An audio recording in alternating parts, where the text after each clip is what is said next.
Nasawi sa 7.6 magnitude quake sa Japan, umabot na sa 30 ayon sa mga ulat. Isang Pinay isinalaysay ang kanyang naranasan sa lindol. Pangulong Ferdinand Marcos Jr. nag-alok na ng tulong sa Japan. Mga tsuper na hindi na kayang mag-consolidate ng prangkisa, tutulungan ng pamahalaan na makapasok sa ibang kooperatiba. 20 insidente ng illegal gun discharge na itala ng PNP mula December 6, 2023 hanggang January 2, 2024.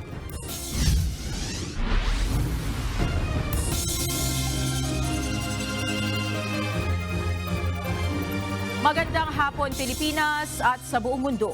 Una sa ating mga balita. Mahigit 100,000 mga mamamayan sa Ishikawa Prefecture sa Japan ang pinalikas matapos yanigin ng 7.6 magnitude na earthquake ang rehiyon. Samantala, isinalisay naman ng isa nating kababayan ang kanyang naranasan dahil sa malakas na lindol. Ito ang balita ni Nerissa Dando.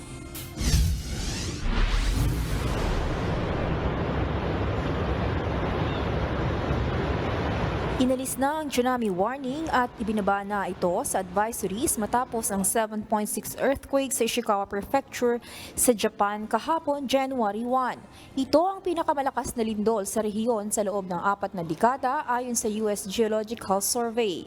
Naiulat din ang nasa 60 aftershocks ng mga otoridad. Dose-dose ng mga building din ang nag-collapse sa iba't ibang bayan sa Japan.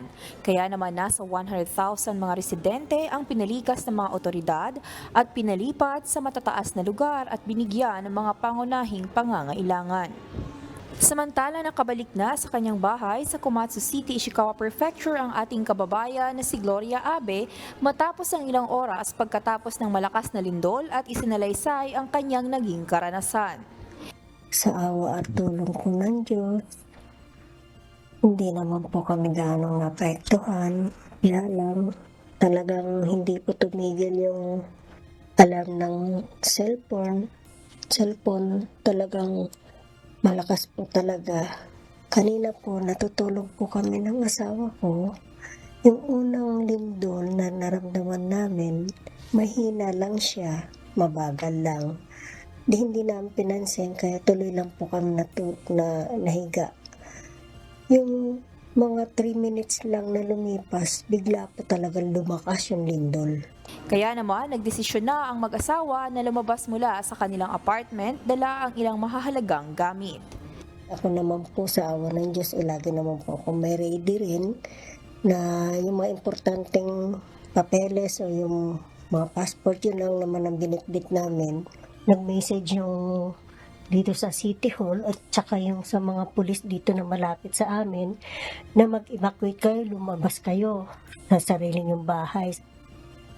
Pinapunta ang mga residente sa malapit na bundok upang makaligtas sa nagbabadyang tsunami sa lugar.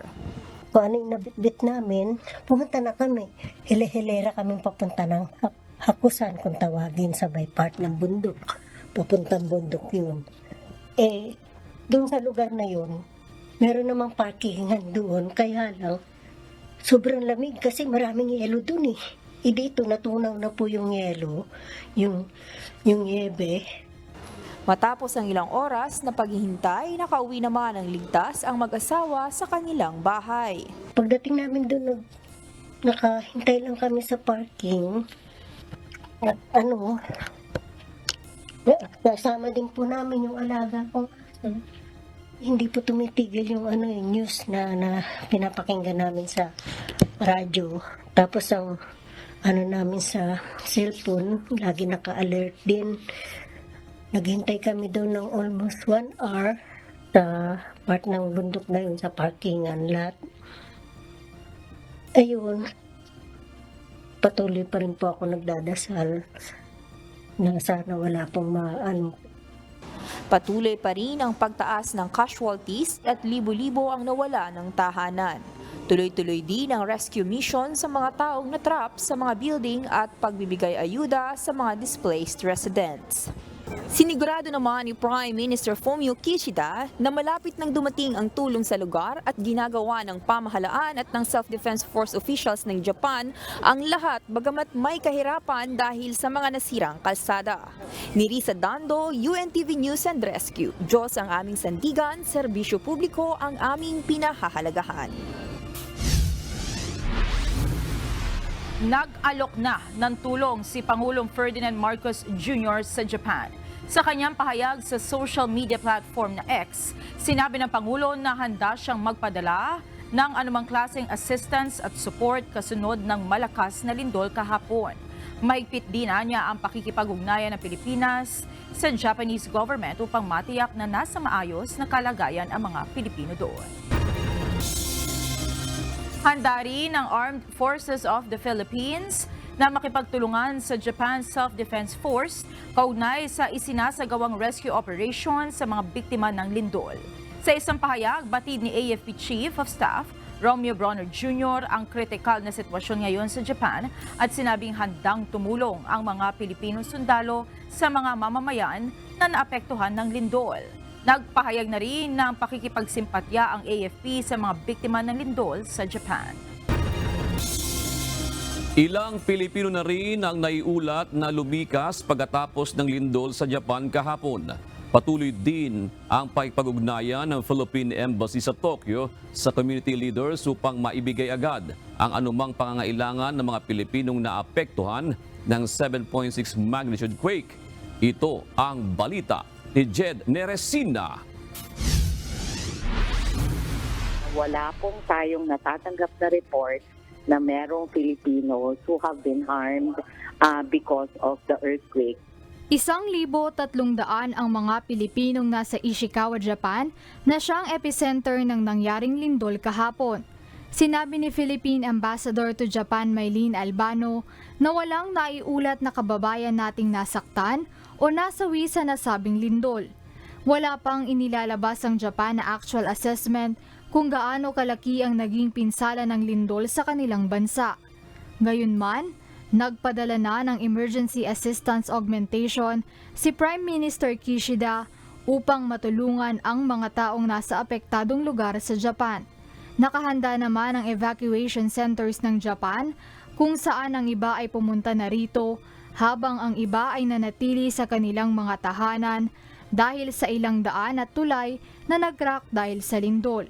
He had deployed personnel from the Self-Defense Forces of Japan and sa mga police stations po nila and fire stations to augment yung emergency assistance and personnel na nandun na po sa affected regions. They also are continuing to coordinate with the local government units para malaman po talaga nila yung extent ng damage. Sinabi rin ni Ambassador Albano na mayroon ng established community ang mga Pilipino sa Ishikawa. Kaya hindi man nila isa-isang nakukumusta ang mga Pilipino sa Japan, tuloy-tuloy naman ang pakikipag-ugnayan ng embahada sa community leaders ng lugar. So we are in constant touch naman even throughout the year with our Filipino community leaders.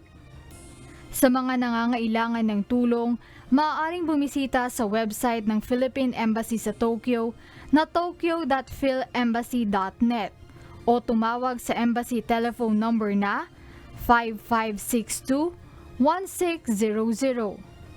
Jed Neresina, UNTV News and Rescue. Diyos ang aming sandigan, serbisyo publiko ang aming pinahahalagahan. Maaari nang makipag-ugnayan sa Department of Migrant Workers o DMW ang mga overseas Filipino worker o OFWs at kanilang pamilya na apektado ng lindol sa Western Japan.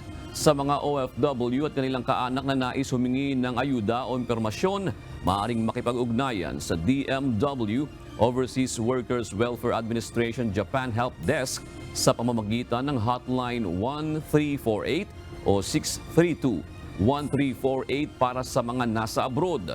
O kaya naman ay sa hotline numbers 817-022, 756-082 o 817-024-474-016. Tulong Unang Bago Balita.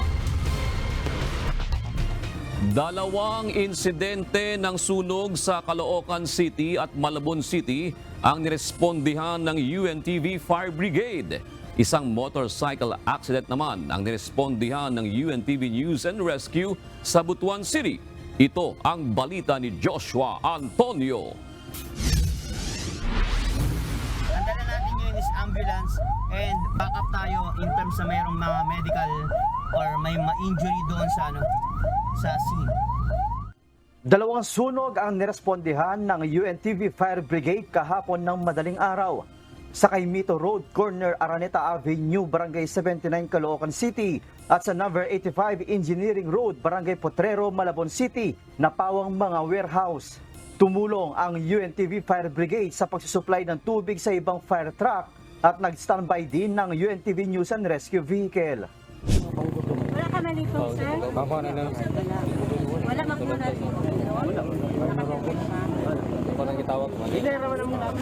Isang motorcycle accident naman ang itinawag ng Butuan City Disaster Risk Reduction and Management Office at nirespondihan ng UNTV News and Rescue Team sa Purok 5 ang Bago Butuan City gabi nitong January 1. 4 ang sugatan sa insidente.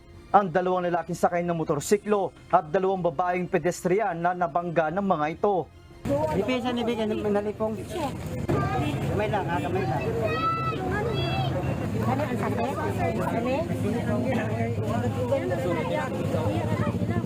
Ayon sa nakasaksi sa pangyayari, bumibili lamang ang 2 babae sa kanilang tindahan at habang naghihintay na makuha ang pinamili nito ay bigla na lamang itong nahagip ng motorsiklo. Nakakuha naman ko na inilagapak. So nitanaw ko diri nga ang duha ka babae ugasa. Pag kuha na ko dito, nana dahil sila diri nga tumba. Unya kadtong duha ka kuan driver ug ang kadtong iyang angkas nga didto.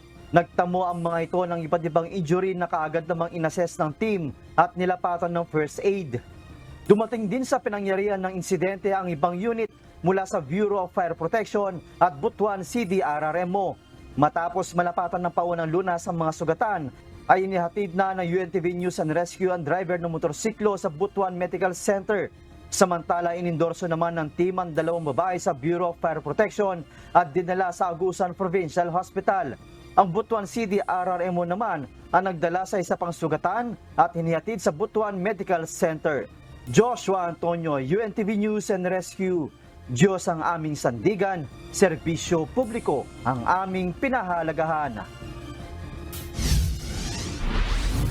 Nagsimula nang magbalikan ang mga pasahero sa Manila Northport Passenger Terminal galing sa bakasyon nitong nakaraang long holiday. Wala naman umanong delay sa kanilang pagbiyahe. Ito ang balita ni Dante Amento.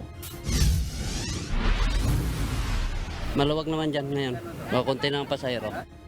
Tapos na ang long holiday, kaya nagsisiuwian na ang ating mga kababayan mula sa bakasyon sa mga probinsya. Sa Manila Northport Passenger Terminal, nagsimulang dumating ang mga umuwing pasahero kahapon. Ngayong araw, isang barko lang ang dumating, lulan ang halos 600 pasahero. Samantala, may isa na ring umalis kaninang umaga na may 658 passengers. Ang huling biyahe ng barko sa Manila Northport ay mamayang gabi papuntang Cebu at Cagayan de Oro sa Mindanao na may 600 passengers. Ayon sa ilang pasahero na ating nakausap, mas maayos ang pagbiyahe nila pauwi. Wala silang naranasang delay, hindi tulad noong kasagsagan ng holiday rush na may mga naantala ang pag-alis. Sulit nila ang kanilang bakasyon. Great, excellent time, nice people, good food. Maganda ang biyahe. Okay lang, salamat sa lahat. Kaya naman po sir, sa nakarado sa awa ng Diyos. Pagdating po sa Manila Northport, masasabi natin normal naman yung operasyon sa ngayon, no? Ito po yung mga kababayan natin na usually pabalik na po sa kanilang mga probinsya at meron din po mga pauwi po ngayon sa Maynila. Sinabi naman ng Philippine Ports Authority o PPA, nasa 3.5 million ang kanilang naitalang pasahero sa buong bansa mula noong December 15, 2023 hanggang ngayong araw, January 2, 2024 sa iba't ibang pantalan. Inaasahang madadagdagan pa niya ito dahil hanggang January 5 ay may magsisiuwian pa. Yung numbers po natin sa ngayon na 3.5 million, inaasahan natin madadagdagan pa yan dahil ang nasa forecast po natin, January 3, yung pinakamaraming pag-uwi ng mga tao. Ayon kay PPA spokesperson Eunice Samonte, sa kanilang monitoring may mga pasahero pa rin na nagdadala ng ipinagbabawal tulad ng bladed weapons at undocumented firearm. Paalala ng PPA, bago pumunta sa mga port, tingnan muna kung walang pagbabago sa schedule ng biyahe. Samantala, nanatiling naka-heightened alert ang lahat ng PCG substation hanggang bukas. Dante Amento, UNTV, News and Rescue. Diyos ang aming sandigan, serbisyo publiko ang aming pinahahalagahan.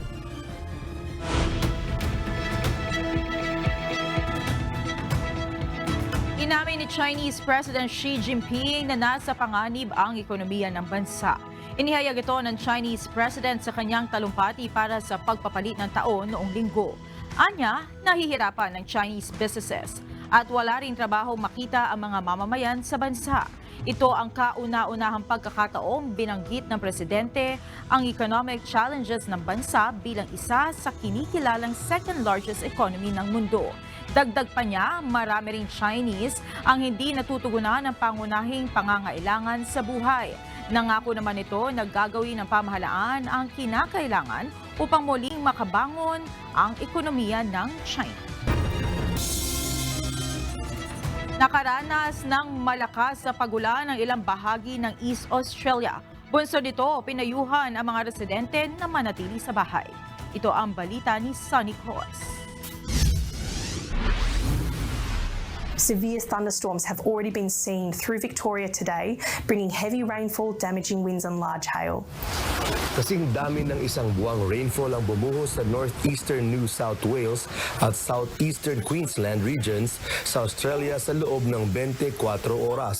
Ito ang pahayag ng Bureau of Meteorology o BOM ng Australia. Kaya naman nag-trigger ito ng flash flooding at umapaw ang mga kalsada sa rehiyon. Ito ay bagaman hindi pa nakakabawi ang lugar sa nagdaang thunderstorm, 2 linggo pa lamang ang nakalilipas. Ang Gold Coast tourist spot sa Queensland ay isa sa mga lubhang naapektuhan. Ayon kay Gold Coast Mayor Tom Tate, 1 linggo nang walang kuryente ang halos 7,000 residente sa lugar at gagawin ng mga kinauukulan ang lahat upang maibalik ito sa lalong madaling panahon. Patuloy din ang rescue efforts ng pamahalaan sa gitna ng panganib. Marami ring kalsada ang isinara dahil sa mga tumumbang puno na humarang sa daan.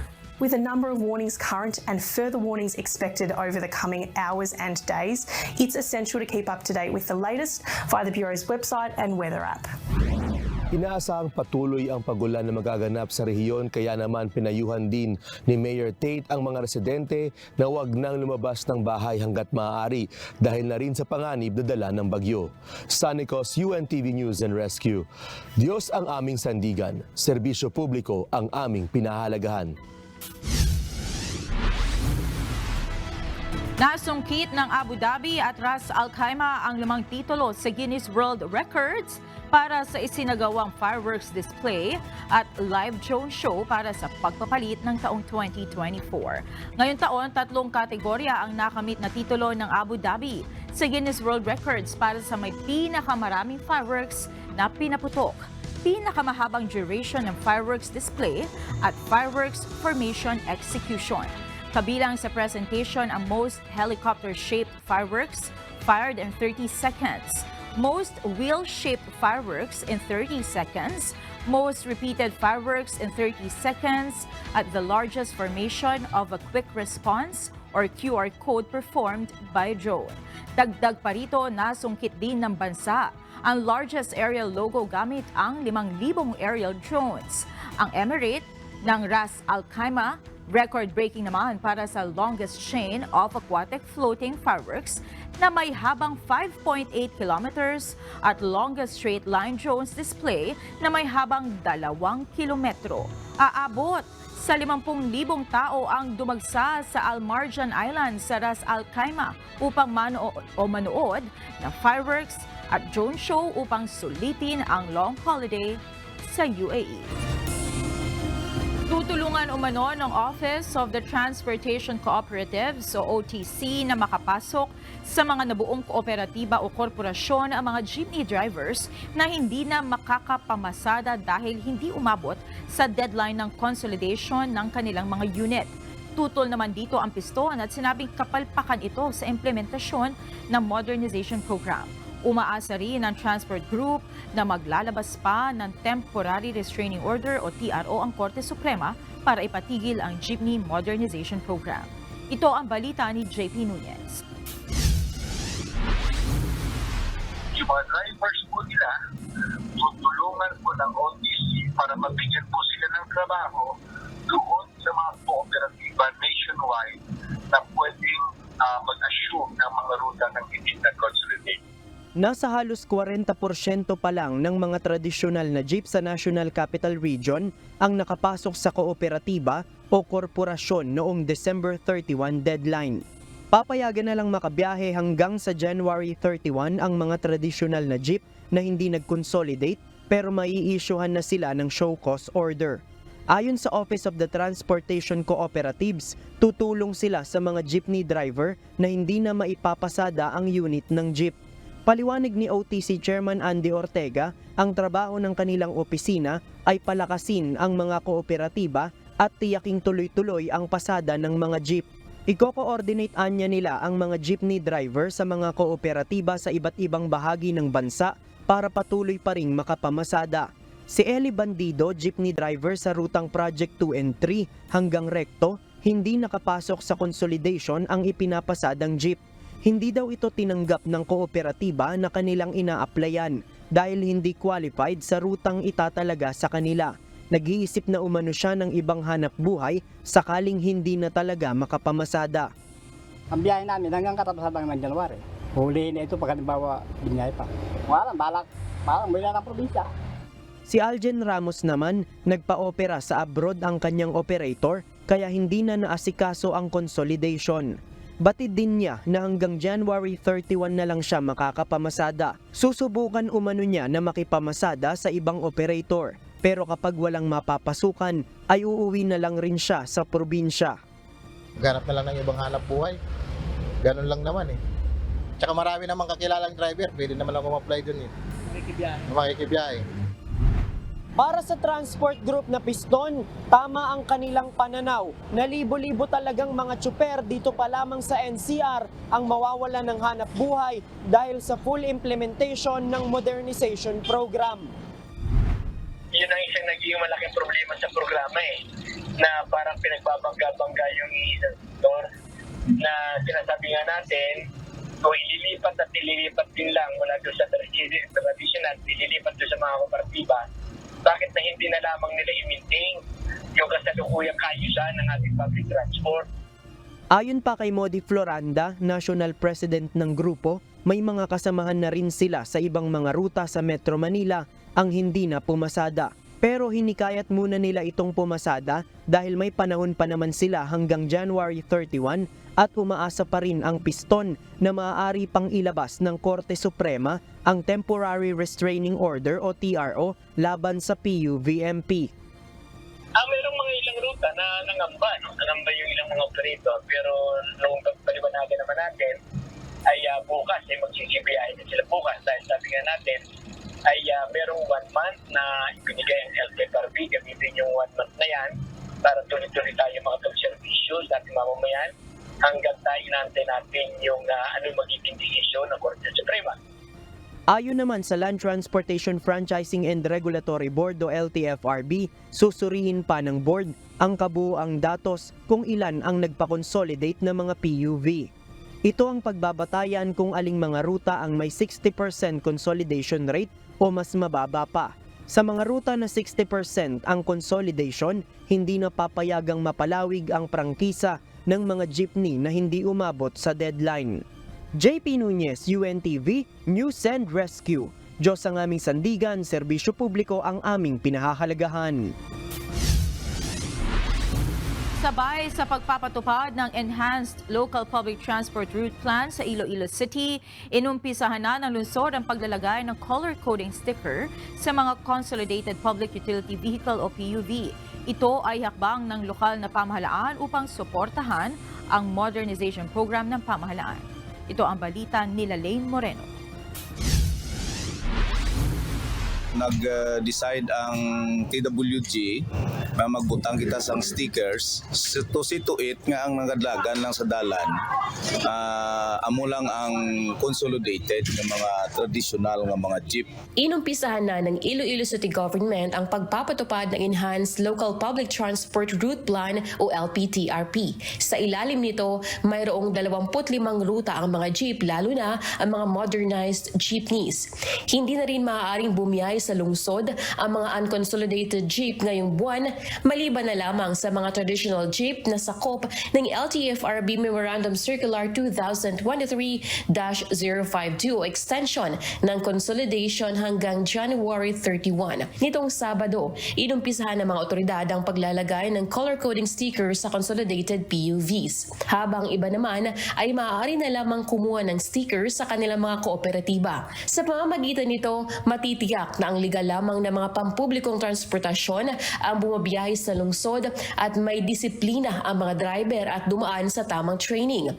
Mas mabilis rin malalaman ng mga publiko kung ano ang ruta ng jeep ang kanilang sasakyan batay sa nakapaskil na kulay ng sticker. Batay sa data ng Land Transportation Franchising and Regulatory Board o LTFRB 6, as of December 27, 75% na o 1,692 PUJ ang na-consolidate. Ang LPTRP ay programa ng lungsod para suportahan ang Public Transport Modernization Program ng pamahalaan. Ang atong traditional jeep hindi naging conveniente. Wala na nagapalo sang Euro standard so far sa emisyon. Kag dapat naging man naton siyempre naga-modern kita, nagaginaproteksyonan man naton ang aton ang environment. Naga-modern kita ay parang maging conveniente ang mga pumuluyo sa syudad. Lelaine Moreno, UNTV News and Rescue. Diyos ang aming sandigan, serbisyo publiko ang aming pinahahalagahan. Kinumpirma ng Department of Health o DOH ang unang kaso ng pagkamatay dahil sa paputok sa pagpasok ng 2024. Ang biktima ay isang lalaki, 38 taong gulang mula sa Ilocos Region. Ayon sa ulat, nagsindi ito ng sigarilyo habang nakikipag-inuman sa iba malapit sa nakaimbak na paputok. Kaugnay nito, nakapagtala na rin ang kagawaran ng isang kumpirmadong stray bullet injury na mula sa Davao Region. Ito pa rin ay isang lalaki, 23 taong gulang, na nagtamo ng tama ng bala sa kanyang kaliwang itaas na likod. As of January 2, umabot na sa 443 cases ang pinsalang naitala ng kagawaran. 441 dito ay dahil sa paputok, isa dahil sa paglunok ng watusi at isa dahil sa ligaw na bala. Ayon sa DOH, karamihan sa fireworks-related injuries ay mula sa National Capital Region na sinundan ng Ilocos Region, Cagayan Valley at Calabarzon. Ilang mga kaso ng tinamaan ng ligaw na bala ang naitala ng Philippine National Police, kabilang ng isang pulis. Mayroon ding naitalang 20 insidente ng iligal na pagpaputok ng baril hanggang ngayong araw. Ito ang balita ni Jed Neresina. In fact, one of the victims there ay pulis po natin. Diyan po sa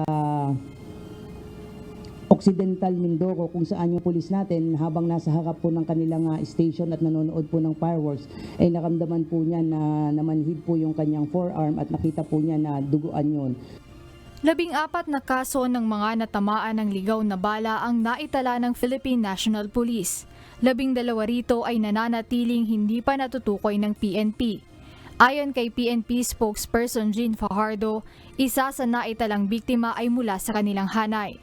Nanonood lang anya ang nasabing pulis nang maramdaman niyang namanhid ang kanyang kamay at nakita na lang niya itong duguan.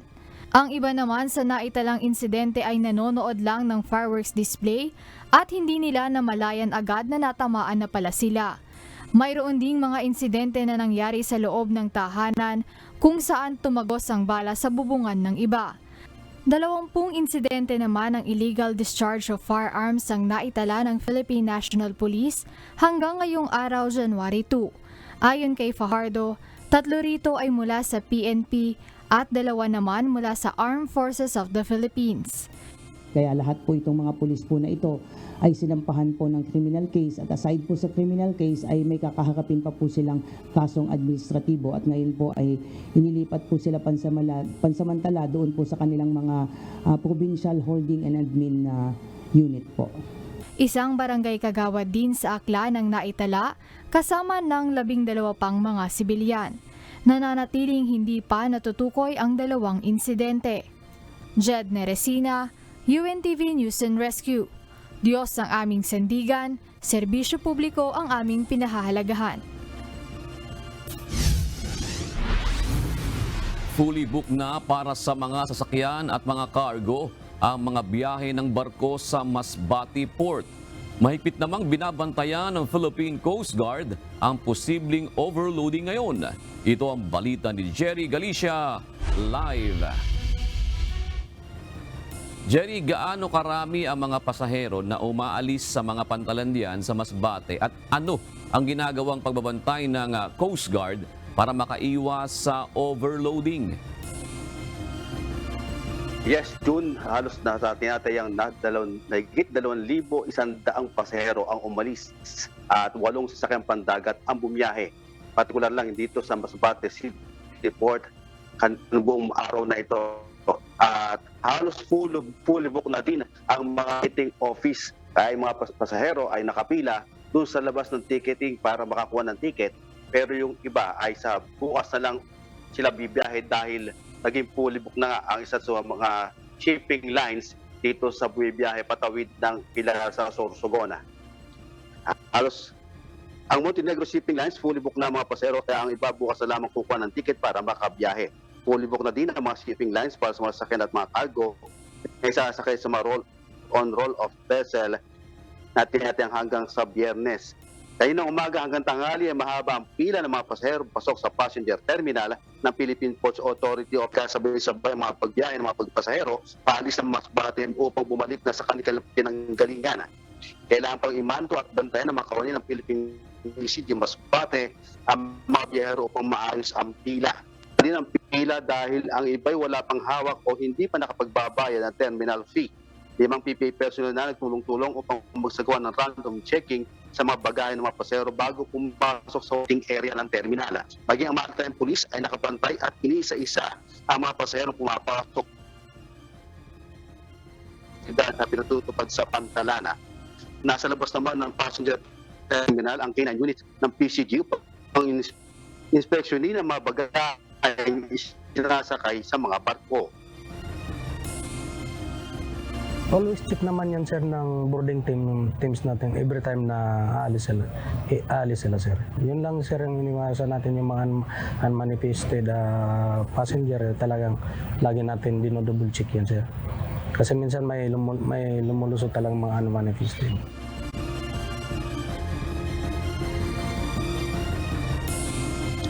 June, binabantayan naman ng PCG ang mga unmanifested passenger na pangkaraniwang nakakalusot dahil nakalista sa manifesto ng barko. Sa taya ng PCG Masbate, tatagal hanggang sa Biyernes ang ganitong sitwasyon sa pantalan sa dami ng mga paserong bibiyahe na nagsisibalikan sa kanilang mga trabaho at lugar. Yan ang balita mula sa Masbate City Port. Balik sa iyo, June. Oo, Jerry, yan sa Masbate City Port. Pero may mga lugar din, di ba, sa Masbate na mayroon ding pantalan na papunta naman dyan sa ibang bahagi ng Kabikulan, katulad dyan sa Kamsur. Kumusta naman ang biyahe doon, Jerry?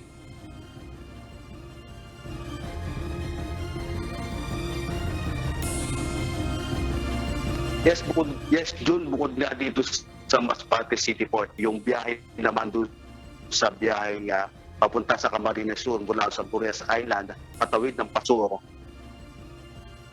Yes, June. Yung patawid naman ng Pasakaw sa Camarines Sur galing sa Pilar sa Purias ay San Pascual. Yun naman ay meron namang mga nakabantay din na Philippine Coast Guard. At sa akin wala naman tayong natatanggap na ulat o informasyon na kung meron bang dagsa ng pasahero or merong mga untoward incident na nangyari doon sa pantalan, June. Alright, maraming salamat, Jerry Galicia. Ilang mga kababayan natin ang humabol makauwi ngayong araw sa kanilang mga probinsya matapos ang long holiday sa Metro Manila. Mula naman sa Parañaque City, may report si Harleen Delgado live. Harleen, kumusta ang sitwasyon sa ilang terminal sa Metro Manila? June, marami pa rin sa ating mga kababayan ang ngayon pinili umuwi. Katunayan dito nga sa isang terminal sa Parañaque, umabot sa mahigit 100,000 pasahero ang dumagsa ngayong araw. June, tuloy-tuloy ang dating ng mga pasahero sa Ninoy Aquino International Airport o NAIA ngayong araw para umuwi sa probinsya o umalis ng bansa matapos ang mahabang bakasyon. Gaya ng pamilya ni Angelo Villadar na naabutan naming naghihintay sa tapat ng isang airline booth sa Terminal 3. Naiwan kasi sila ng eroplano matapos bigong makita ang update ng mausog ang oras na kanilang flight papuntang General Santos City. Pangamba ngayon ni Angelo, baka hindi siya makapasok sa pagbabalik klase bukas. Alas 3 sana yung flight, kaso nailipat. So nakakalungkot kasi meron pa kaming pasok bukas at meron pa kaming mga reporting sa schools. Sa airport na magpapalipas ng gabi sina Angelo matapos makapag-book ng susunod na flight mamayang madaling araw. Batay sa datos ng Manila International Airport Authority o MIAA, umabot sa 126,674 na pasahero ang dumagsa sa paliparan kahapon. Mahigit doble ito sa naitalang dagsa ng mga pasahero sa kaparehong araw noong 2023. Ngayong araw, 2 flight ng PAL Express papuntang Basco, Batanes at pabalik ng Maynila ang kanselado dahil sa sama ng panahon. Samantala, June, sa Parañaque Integrated Terminal Exchange o PITX naman, walang patid ang pagdating ng mga pasahero. As of 4 p.m., pumalo sa 124,855 ang bilang ng mga pasahero sa terminal. Ayon sa pamunuan ng PITX, ngayon talaga inaasahan na ang pagdagsa ng mga pauwing pasahero sa kani-kanilang probinsya na karamihan ay pauwing Bicol. Umabot na anya sa 2.4 million ang bilang ng mga pasahero na dumagsa sa PITX ngayong holiday season. So for the passengers na wala pang tickets or going to the provinces pa, habol pa na magbakasyon, meron pa rin tayong walk-in, no? And then at the same time, travel light pa rin tayo kasi definitely matcha-charge pa rin kayo sa mga bus companies if ever may extra cargo. Pero ang senior citizen na si Esther Manalo na nagbabaka sakaling makasakay ng bus pauwing Bulan Sorsogon, laking hinayang nang malamang fully book na ang lahat ng biyahe. Problema niya ngayon ang mga bagahe na dadalhin niya muli pabalik ng Cavite kung saan siya nagbakasyon. Pauwi na po, kaso lang po hindi kami nakaano ng ticket. Kaya babalik din kami sa Cavite. Kaya nga, bigat kasi. Kakainis. Kala ko makakasakay kami. Yung iba kasi naghahantay na matagal because yung ayaw din namin magpangako ng time kapag wala pa yung mga bus. Kahit na walk-ins yun, meron kami additional bus units for that. June, nandito tayo ngayon sa PITX at kung makikita nyo sa aking likuran, dyan yung pinaka-entrance ng mga pasahero. Kung makikita nyo June, tuloy-tuloy pa rin yung pagdating ng mga pasahero dito at dyan nagkakaroon June ng medyo pagbagal ng mga pagpasok ng mga pasahero dahil dyan ginagawa yung inspection ng mga bagahe ng bawat pasahero. June, ayon sa pamunuan ng PITX, bukas inaasahan na konti na lamang yung mga pasahero na darating dito sa terminal para humabol nga na makauwi sa Metro Manila at mga probinsya. At yan muna ang update mula rito sa Parañaque City. Balik sa iyo, June. Harleen, lalabas pala dyan sa may PITX. Kumbaga, naapektuhan yung mga uuwi sa probinsya galing ng Metro Manila. Yung mga nagbakasyon naman na galing probinsya, nauuwi na sa kanilang mga probinsya. Tama ba yun, Harleen? Oo, June. Kaya talagang kapag nandito ka, June, hindi talaga natatapos yung pagdating ng mga pasahero dahil dalawa yung pumupunta dito, yung mga galing probinsya papuntang Metro Manila at yung nasa Metro Manila na papauwi naman ng probinsya.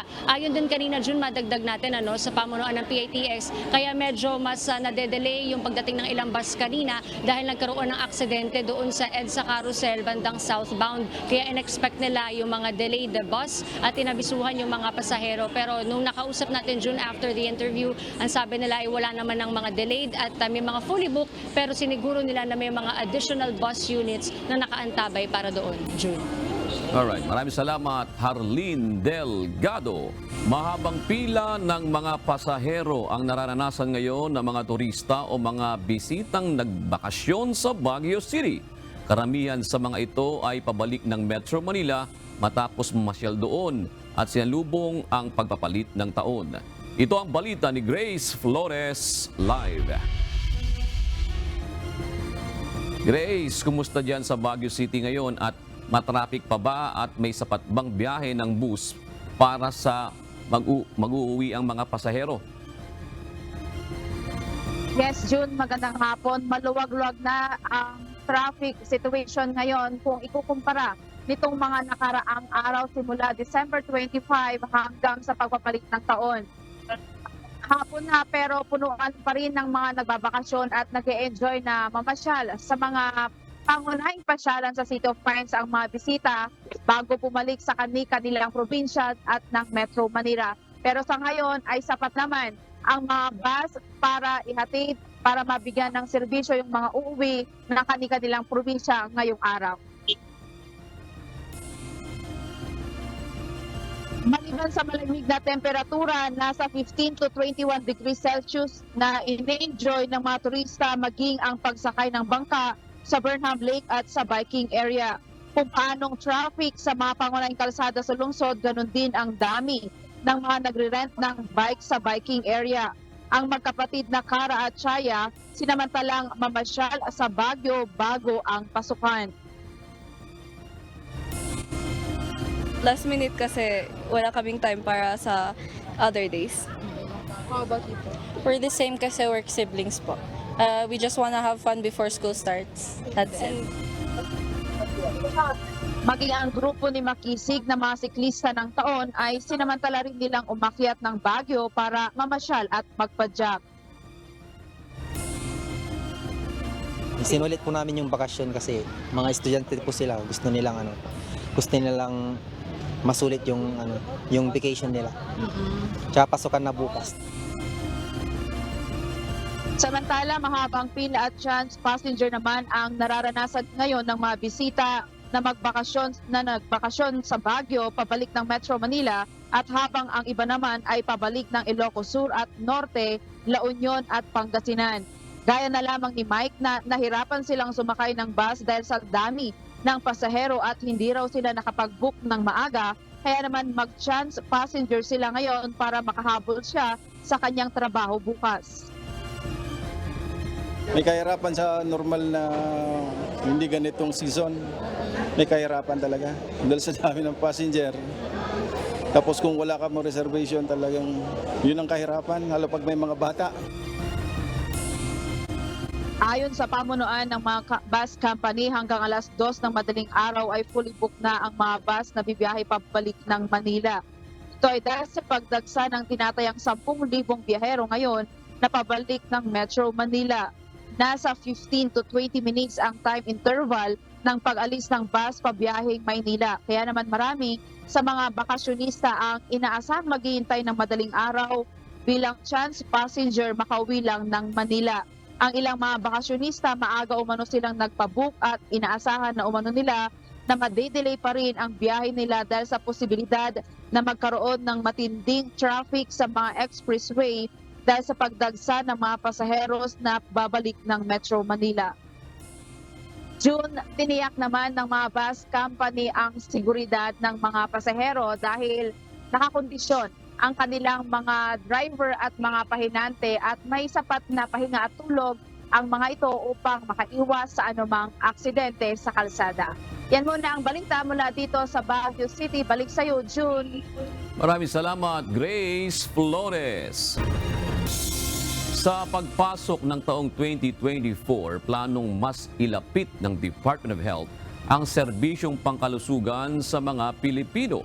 Pagbubutihin din ng kagawaran ang pangangalagang pangkalusugan para sa lahat. Ito ang balita ni Jed Neresina. Magtatayo tayo ng mga ambulatory care center na kumpleto ang laboratorio, kumpleto ang gamot, kumpleto ang mga imaging para yung mga tao hindi na magsiksikan doon sa malalaking ospital. Dekalidad na serbisyong pangangalagang pangkalusugan sa lahat ng Pilipino. Ito ang nais pang pagbutihin ng Department of Health ngayong taon. Ayon kay Health Secretary Ted Herbosa, tinutukan nila noong nakaraang taon ang pagtatayo ng mga pasilidad, lalo na sa mga probinsya na naglalayong magbigay ng makabagong serbisyong medikal sa mga tao. Ang ating mga nakaraang programa kasi ay modernize natin ang ating mga ospital at pinalaki ang kanilang mga bed capacity. Pero karamihan pa rin ng mga kababayan natin malalayo doon sa mga regional hospital. So ilalapit po natin to by creating a national ambulatory and urgent care centers sa iba't ibang parte ng Pilipinas. Dagdag ni Herbosa, plano nang gawing moderno ang DOH na tutugon sa pagbibigay ng pantay-pantay na serbisyong pangkalusugan sa bawat Pilipino. Layunin ding matutukan ng kagawaran ngayong taon ang pagbabakuna ng mga batang wala pang 5 taong gulang at mapataas ito hanggang 75%. Kasabay nito ang pagpapababa sa stunting o undernutrition rate sa mga maliliit na bata mula sa kasalukuyang 27% hanggang 14%. Kasama rin sa tututukan ang mabawasan ang maternal mortality death at teenage pregnancy. Isa rin ang tuberculosis at human immunodeficiency virus na nais ng ahensyang mapababa ang kaso. Target din ng DOH na mabawasan ang kaso ng hindi nakakahawang sakit tulad ng hypertension, cardiovascular disease, diabetes at cancer.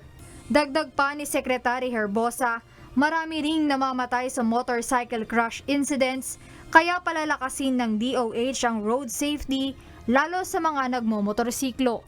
Nag-hope ako na mapaganda natin as planned ang primary care ng ating buong bansa, na ang lahat ng Pilipino magkaroon ng equity, health equity. That means access sa kalusugan at serbisyo ng kalusugan, at ang lahat ng kababayan natin maging malulusog, matitipuno ang katawan. Jed Neresina, UNTV News and Rescue. Diyos ang aming sandigan, serbisyo publiko ang aming pinahahalagahan.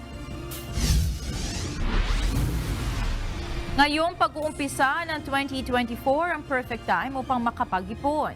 Alamin ang mga paraan upang makapag-save ng pera kahit maliit lamang ang kita. Ito ang balita ni Rosalie Cos. 5 taong namasukan bilang barbero si Jennifer at dahil sa sipag at tiyaga mula sa pangangamuhan sa isang barberya, ngayon ay may-ari na siya ng sariling barbershop sa Quezon City. Kada araw, umaabot sa 20 ang kanyang customers at dahil 5 buwan pa lamang bukas ang sariling barberya, araw-araw itong operasyonal. Nakamit ni Jennifer ang tagumpay na ito sa pamamagitan ng pag-iipon ng tip mula sa kanyang mga customer kada araw. Karamihan po sa kliyente ko minsan may nagtitip, iniipon ko yung sa galon. Kada po nagbibigay, iniipon ko siya. Kaya po talagang porsigido kung ito, itinayo ko to. Galing po sa mga ganun po yun. Hindi po ako yung nag-aaksaya sa pera. Normal lang na sa pag-uumpisa ng taon, marami ang nais ng magsimulang makapagtabi ng pera para sa hinaharap. Hindi lang ng sarili kundi maging ng pamilya. Pero paano nga ba epektibong makakapag-ipon?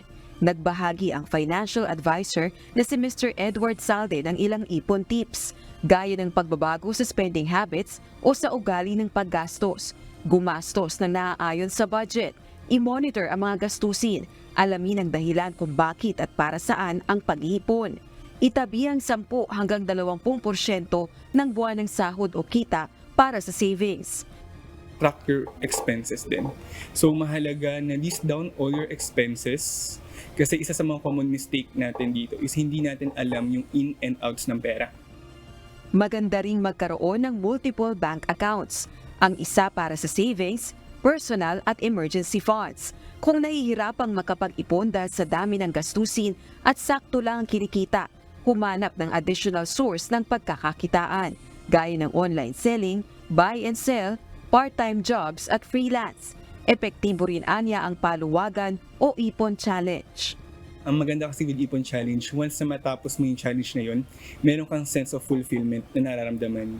Why? Kasi imagine, kinumit mo yung sarili mo for within 1 year, then once na matapos mo yung goal mo na yun. Kumbaga, somehow nakapagbigay siya ng sense of fulfillment.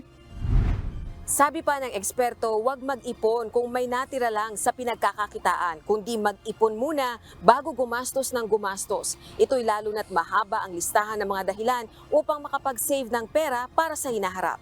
Rosa Licoz, UNTV News and Rescue. Diyos ang aming sandigan, serbisyo publiko ang aming pinahahalagahan. Marami ang pabalik ng Maynila matapos ang mahabang bakasyon. Kaya inaasahan pa rin ng NLEX Management ang pagbigat ng trapiko palabas ng Maynila, pangunahin na sa Bukawi Toll Plaza papuntang Valenzuela. At live mula sa Bukawi Toll Plaza, ito ang balita ni Nestor Torres live.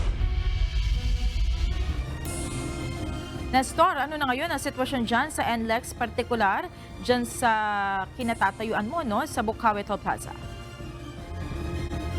Magandang gabi, Monica. Sa lahat ng mga babiyahe na mga motorista papunta dito sa Pamaynila ay maayos at maluwag naman ang daloy ng mga sakyan sa mga oras na ito. Maliban na lang doon sa RFID cash transaction kung saan nga ay nagkakaroon pa rin ng pag-build up ng maraming mga sasakyan. Naramdaman kagabi hanggang kaninang umaga ang pagdagsa ng mga motorista na bumiyahe pabalik ng Maynila sa kahabaan ng North Luzon Expressway. Karamihan sa mga ito ay mga galing pa sa mahabang bakasyon sa parting Norte at Central Luzon. Kaninang tanghali, naging maluwag na ang daloy ng mga sasakyan sa mga RFID lane pero hindi pa rin naman kampante ang NLEX Management, lalo't ngayong gabi ang inaasahan nila na mas marami pa rin nga ang hahabol paluwas ng Maynila patungong southbound area. Ayon kay NLEX Traffic Manager Robin Ignacio, pagdating sa RFID lane ay hindi naman talaga ito nagdudulot ng matinding trapiko. Nadadamay na lang anya ito kapag marami ang pila sa RFID cash lane transaction. Humahaba ang pila dahil sa nagbabayad ng toll. Mayroon naman na nagpapakabit at nagpapaload ng RFID. Isa naman sa dahilan ng pagbigat ng trapiko sa RFID lane kapag hindi mabasa ang RFID sticker. Paliwanag ng NLEX Management, madalang o bihira lang ito at kaya naman nilang gawa ng agad ng paraan ng NLEX Management. Early this morning, light traffic naman tayo. Meron ng konting pagpila pa rin dyan sa casting sa Bukawi. Normally, na yan, 3 days na po yan. Pero pag dumadami po yung cash, nagiging 7 days na tumatanggap ng cash payment pa rin. Kaling sabay nito, may nakatalagas ng 1,000 tauhan ng NLEX Management na nakadeploy sa NLEX at STX hanggang mamayang gabi sakaling magkaroon ng pagdagsa ng maraming motorista. Paraan nila ito upang mapigilan at makontrol ang pagsikip ng trapiko sa expressway, partikular sa Toll Plaza, Pamaynila. Para makaiwas sa mabigat na trapiko, panawagan pa rin ng NLEX Management sa lahat ng mga motoristang walang RFID na magpakabit na nang hindi na sila sumabay pa sa mahabang pila sa cash at posibleng heavy traffic. May paalala rin ang pamunuan ng NLEX sa lahat ng mga nagmamaneho upang makaiwas sa disgrasya sa daan. Sana po magpakabit na sila at pag may RFID na siguraduhin lang na mayroong sapat na load yung kanilang RFID. And yun, importante pa rin sir na dapat yung ating mga motorista i-ensure nila na nasa tamang kondisyon yung kanilang mga sasakyan bago bumiyahe. Ganun din po sana yung pag-drive. Nasa tamang kondisyon, dito nakainom, may sapat na kanya para kahit pa paano ay makakaiwas po sa aberya. Sa tala naman ng NLEX Management, wala namang nangyaring major accident. Liban na lang din sa ilang minor accident na nangyari kahapon sa San Fernando, Pampanga pero naayos din naman at wala namang nasaktan. Sa ngayon natapos na ang pre-towing sa Class 1 vehicle. Ngayong araw, bukas ng alas 6 ng umaga ay balik roadworks na rin ang NLEX. Monica, sa ngayon nga ay talagang bantay sarado pa rin ang NLEX management. Ngayon nga yung talagang expected nila na marami pa rin mga uuwi ng mga motorista, pero sa kasalukuyan sa mga luluwas ng Pamaynila ay maayos naman ang daloy ng mga sakyan sa mga oras dito sa kahabaan ng expressway, at doon lang sa mismong RFID cash lane transaction nagkakaroon ng problema, partikular dito sa Bukawi Toll Plaza. At yan ang latest live mula dito sa Bulacan. Balik sa iyo. Maraming salamat, Nestor Torres.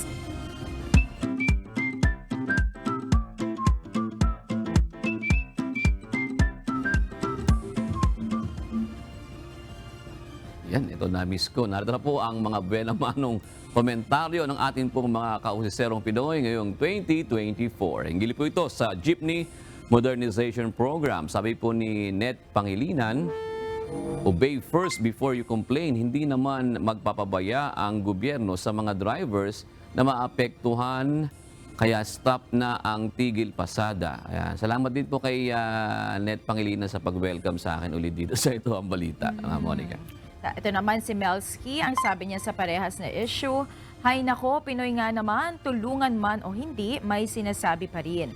Yung PUV modernization ay para mabihisan ang mga kakarag-karag na jeep sa maayos na itsura at ligtas sa publiko sa tuwing bibiyahe. Iba-iba talagang pananaw yan eh. Sabi naman po ni Nodsense, sabi niya, yung ibang jeep, butas-butas na upuan, pasada pa rin. Di man lang iniisip, proteksyon ng mga pasahero. Tapos ngayon, pinagaganda, reklamo pa rin. Heist! Parang ba to? German ba to? Pinoy. Pinoy, hindi German. Yan, sige. Sa firework related, ano ba to? Yung mga injuries ba ito? Ano? Oo. Sabi naman, siya rin ba to? Nod Sensei? Iba naman.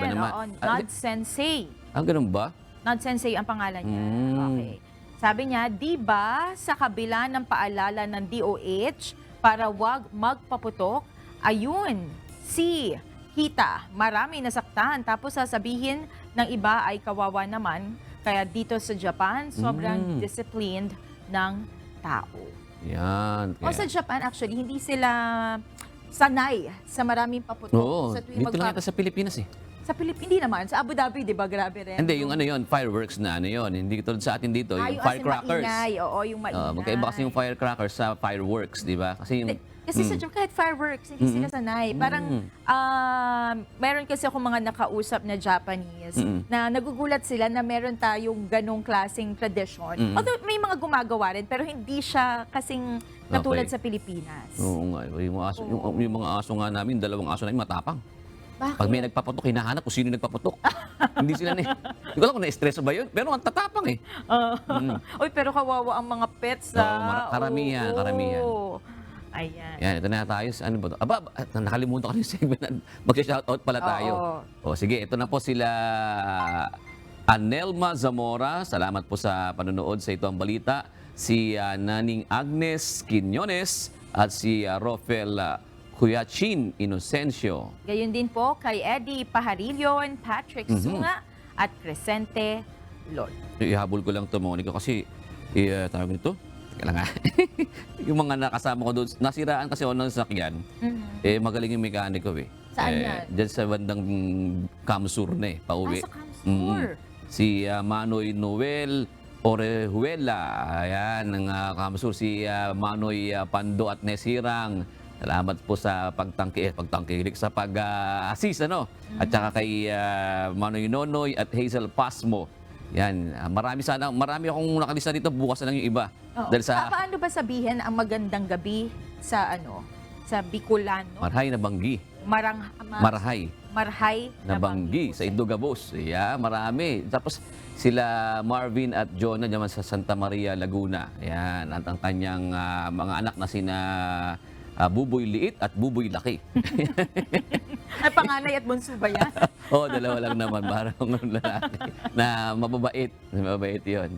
Yung iba, bukas na lang, ililista ko, nakalimutan ko sa iba sa dami. Mahaba-haba pa naman ang taon. Oo, tsaka alam mo ba, meron ako nakilalang mga bago natin subscriber, mga riders. Bakit kumusta? Ang unang kinumusta si Dante Amento eh. Oh, talaga? Oo. Bakit? Bakit si Dante? Si Dante Amento lang daw kanila pinanonood. Naks Hindi, joke naman, lang. may fan pala si Dante. Pero mahusay yan si Dante. Mga kasambahay, kung may mga istorya po kayong nais balikan sa Ito Ang Balita, pwede nyo po ito muling mapanood sa aming mga official social media account. Magtungo lamang po sa UNTV News and Rescue YouTube channel at i-click ang subscribe button. Gayon din sa aming Facebook at TikTok accounts. Mapapanood nyo rin po rito ang iba pang news programs ng UNTV, pati na ang iba pang video ng nag-iisang public service channel. Kaya subscribe, like, and share. Narito ang salita ng Diyos na ating sandigan mula sa aklat ng Mateo 6:14 hanggang 15 nagsasabi, sapagkat kung ipatawad ninyo sa mga tao ang kanilang mga kasalanan, ay patatawarin naman kayo ng inyong Ama sa kalangitan. Datapwat, kung hindi ninyo ipatawad sa mga tao ang kanilang mga kasalanan, ay hindi rin naman kayo patatawarin ng inyong Ama ng inyong mga kasalanan.